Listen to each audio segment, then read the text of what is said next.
Hello, welcome back to our channel. Today, we're going to explain the 2000 stock market-based movie Boiler Room. This film shows a dark side of the stock market, where some people make money by fooling others. For them, right or wrong, doesn't matter, only money matters in this story. We'll see how a young boy unknowingly becomes part of this scam and how he eventually gets out and exposes everything to the world. So, to understand this game of stock market fraud, make sure to watch till the end. And don't forget to like, share, and subscribe. The story begins in New York City, where we meet a 19-year-old boy named Scott Davis. He drops out of college and runs an illegal casino in his house basement because he wants to earn a lot of money quickly. And as we know, shortcuts to money often lead to the wrong path. People regularly come to gamble, and Scott is making good money. One night, his cousin Adam and his friend Greg come to the casino. Scott is impressed by Adam's luxurious lifestyle because he has a lot of money. The next day, Scott visits his family. His father, Marty Davis, who is a judge, scolds him badly for running an illegal casino. He warns Scott that this could ruin both his life and his reputation. One day, Greg tells Scott, "You're making money, but this job is risky. Do you want to do this forever? Come work with us. You can earn millions and build a better future." Greg wants to recruit Scott into a brokerage firm called J.T. Marlin. Scott agrees because he wants to do something big and earn money fast. The next day, Scott joins the firm. It's a brokerage company where employees deal in stocks. At first, he feels nervous seeing everyone talking to clients on the phone. A receptionist named Abby informs him that there will be a group interview. Then we meet Jim Young, the head recruiter. He gives a powerful speech, promising that anyone joining the firm can earn over $1 million in just 3 months. He makes it clear, "We are not here to make friends or save the environment. We are here to make money. Trainees must work for 3 months and pass the Series 7 exam. They also need to open 40 accounts before becoming independent brokers." Scott starts working and begins calling potential clients. But his first call goes terribly. The client abuses him and calls the firm a fraud. Greg encourages him and says, "This happens to everyone. You can say whatever you want. Evan Light," to convince clients. Truth doesn't matter. Only results do.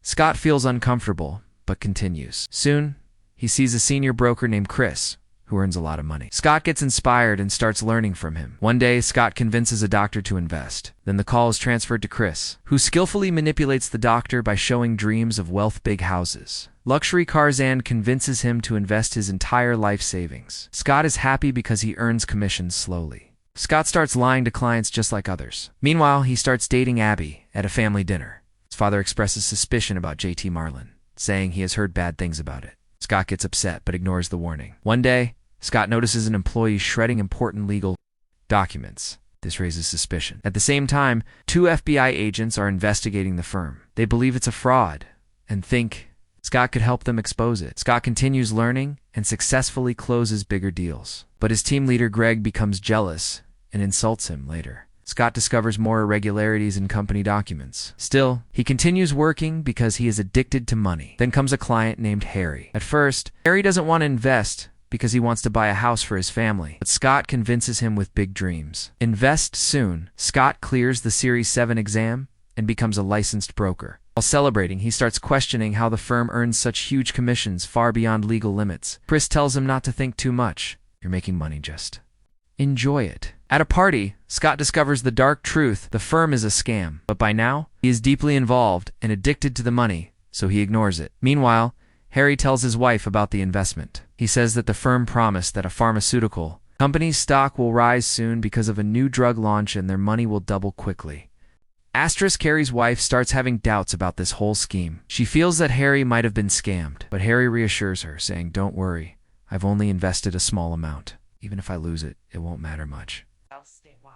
Scott's curiosity keeps growing.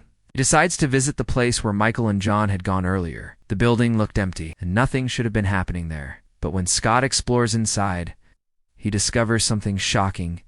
Every floor is filled with phones, and both Michael and John are present there. Scott overhears Michael asking if the police raid our firm, how quickly can we shift our operations here? John replies, "We can move everything within 2 hours, and by evening, all calls will be redirected here." At that moment, Scott realizes the truth. This is their backup operation in case of a police raid. On the other side, when Abby is returning home from the office, FBI agents stop her and take her for questioning about Scott, as Scott continues making more deals. Greg starts creating problems for him. He finds excuses to reduce Scott's commissions, which frustrates Scott soon after. Michael gathers all employees and announces that this has been the firm's most profitable month. Everyone celebrates. Then Michael introduces a pharmaceutical company called Mad Patent, claiming it has developed a new syringe technology and that its stock price will rise soon. He instructs everyone to push this stock to clients. Later, Scott meets Abby and reveals something shocking. He says, "Our firm is selling shares of a company that doesn't even exist. I went to the address of Mad Patent and there was nothing there. This is all a scam."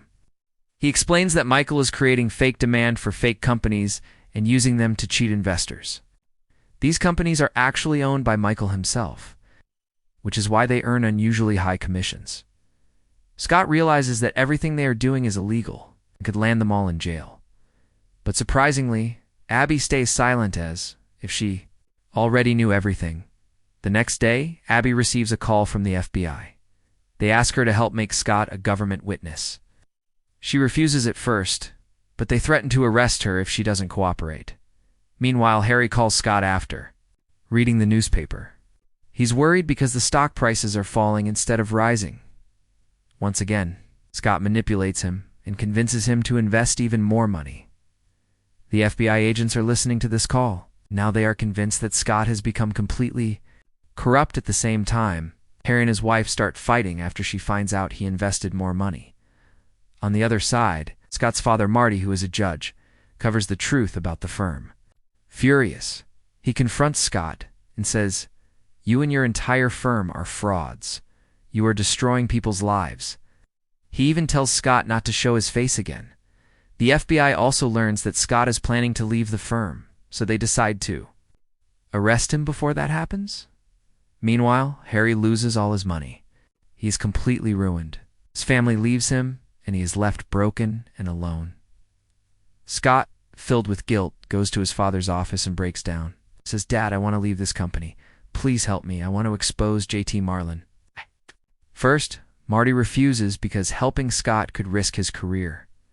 But after thinking deeply, the next day Marty calls Scott and says, "I'll help you. I'm your father, and if I don't help you, who will?" Later, while Scott is discussing his plan with Abby, FBI agents arrive and arrest him. That's when he realizes Abby was working with them. During interrogation, Scott sees his father there too. The agents play a recorded phone call between Scott and Marty, revealing that Scott's phone had been tapped.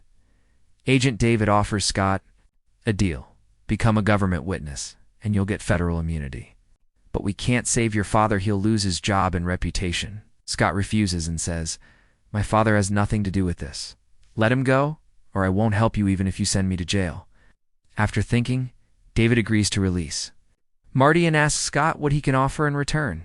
Scott replies, "I know everything about JT Marlin, how Michael makes money, how he hides his crimes, who his partners are, and where he'll run during a raid." The deal is accepted. Scott is asked to bring the firm's client list and all internal data. The next day, Scott goes to Michael's office and cleverly convinces him to return a client's lost money. This client is actually Harry. In reality, Scott is trying to save Harry's life savings. Then Scott secretly copies all company data onto a floppy disk.